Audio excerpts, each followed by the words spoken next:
6ஆம் வகுப்பு முதல் பருவம் தாவரங்கள் வாழும் உலகம்.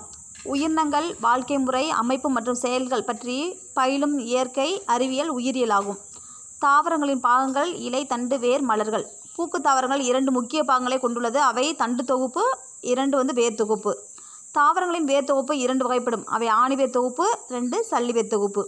ஆணிவேர் தொகுப்பு இருவித்திலை தாவரங்களில் காணப்படுகிறது. ஆணிவேர் தொகுப்புக்கு எடுத்துக்காட்டு அவரை, மா, வேம்பு.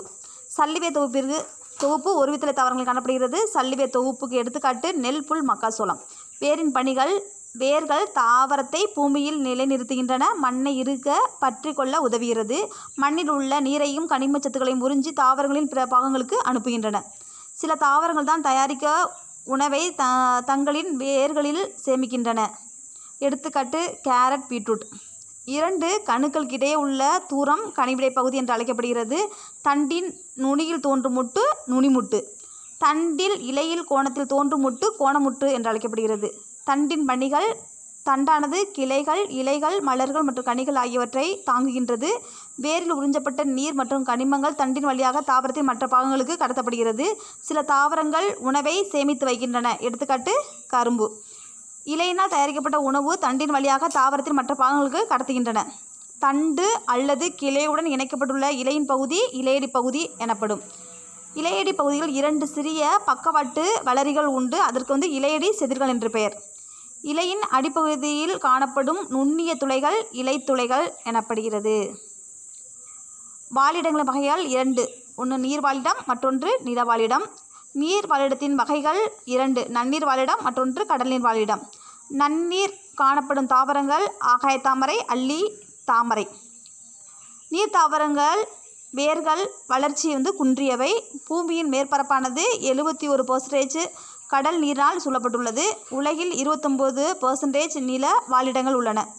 பூமியில் மொத்த ஒளிச்சேர்க்கை சுமார் 40% கடல்வாழ் தாவரங்களில் நடைபெறுகிறது.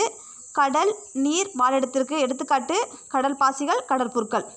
நில வாழிடங்களின் வகைகள் 3: 1 காடுகள், புல்வெளிகள், பாலைவனங்கள். மனிதனால் உருவாக்கப்பட்ட நில வாழிடங்கள்: பண்ணைகள், நகரங்கள், மாநகரங்கள். நில வாழிடத்திற்கு எடுத்துக்காட்டு ரப்பர் மரம், தேக்கு மரம், வேம்பு. பாலைவனத்தில் ஆண்டின் சராசரி மழையளவு 25 சென்டிமீட்டருக்கு குறைவாக இருக்கும். பூமியில் சுமார் 20% பாலைவனங்கள் உள்ளன. பாலைவன தாவரத்திற்கு எடுத்துக்காட்டு சப்பாத்தி கள்ளி, அகேவ், சோற்று கற்றாழை, பிரயோபில்லம். பாலைவன வாழிடங்கள் வகைகள்: வெப்ப வறட்சி பாலைவனங்கள், மிதவெப்ப பாலைவனங்கள், கடல்சார் பாலைவனங்கள், குளிர் பாலைவனங்கள். காடுகளின் வகைகள்: வெப்பமண்டல காடுகள், குளிர் பிரதேச காடுகள், மலைக்காடுகள். காடுகள் ஆண்டு சராசரி மழையளவு 25 முதல் 200 சென்டிமீட்டராக இருக்கும். ஒரு குறிப்பிட்ட வாழிடத்தில் உயிரினம் உயிர் வாழ்வதற்கு அதன் அமைப்பிலும் பண்பிலும் பெற்றிருக்கும் மாற்றங்கள் தகவமைப்பு ஆகும். சுற்றுப்புற காரணிகளில் ஒரு உயிரினத்தில் ஏற்படும் மாற்றம் அடைந்த உறுப்புகள் மாற்றுருக்கள் ஆகும். மெலிந்த தண்டின் மாற்றுரு பற்றுக்கம்பி. பற்றுக்கம்பிக்கு எடுத்துக்காட்டு இனிப்பு பட்டாணி. சிற்றிலைகள் பற்றுக்கம்பிகளாக மாறியுள்ளன. பாகற்காய் கோணமுட்டு பற்றுக்கம்பிகளாக மாற்றமடைந்து அவைகள் மேலே ஏறுவதற்கு உதவுகின்றன. பின்னுக்கொடிக்கு எடுத்துக்காட்டு சங்குப்பூ, மல்லிகை. கூர்மை மற்றும் கடினமான தண்டின் மாற்றுரு முட்கள். முட்களுக்கு எடுத்துக்காட்டு அகேவ், ரயில் கற்றாழை. இந்த வகை கற்றாழையில் இலையின் நுனிப்பகுதி மற்றும் விளிம்புகள் முட்களாக மாறுபாடு அடைந்துள்ளது. சப்பாத்தி கள்ளி.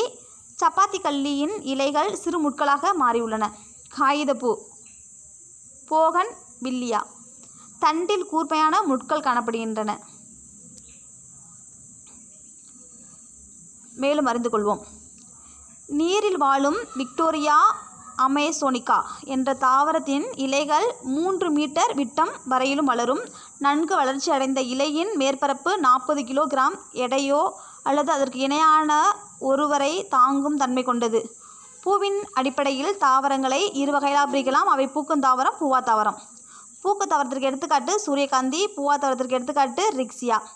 விதை அமைந்திருக்கும் தன்மையின் தாவரங்கள் 2 வகைகளாக பிரிக்கலாம். அவை ஆஞ்சியோஸ்போம், மூடிய விதை தாவரம், மற்றொன்று ஜிம்னோஸ்போம், திறந்த விதை தாவரம். மூடிய விதை தாவரத்திற்கு எடுத்துக்காட்டு மா. திறந்த விதை தாவரத்திற்கு எடுத்துக்காட்டு சைக்கஸ். உலகில் மிக நீளமான நதி நைல் நதி. இது 6650 கிலோமீட்டர் நீளமுடையது. இந்தியாவில் மிக நீளமான நதி கங்கையாகும். இதன் நீளம் 2525 கிலோமீட்டர். தாமரையின் இலை கம்பியில் உள்ள காற்று இடைவெளிகளில் நீரில் மிதக்க உதவுகின்றன. 470 மில்லியன் ஆண்டுகளுக்கு முன் உருவான நிலவாழ் தாவரங்கள் மாஸ்கர் மற்றும் லிவர்வோர்ட்ஸ். தென் அமெரிக்காவில் உள்ள அமேசான் மழைக்காடுகளில் உலகிற்கான ஆக்சிஜன் தேவையில் பாதியை கொடுக்கிறது. மணல் குன்றுகளால் ஆன மிகப்பெரிய இந்திய பாலைவனமான தார் பாலைவனம் இந்திய துணைக்கண்டத்தில் உள்ளது. இதன் பகுதிகள் ராஜஸ்தான் மாநிலத்திலும் வடமேற்கு இந்தியாவிலும் பஞ்சாபிலும் சிந்து மாகாணத்திலும் மற்றும் கிழக்கு பாகிஸ்தானிலும் விரிந்துள்ளது. அக்டோபர் மாதம் முதல் திங்கட்கிழமை உலக வாழிட நாளாக அனுசரிக்கப்படுகிறது. வளரும் பருவநிலையில் அதிகமாக வளரக்கூடிய தாவரம் மூங்கிலாகும்.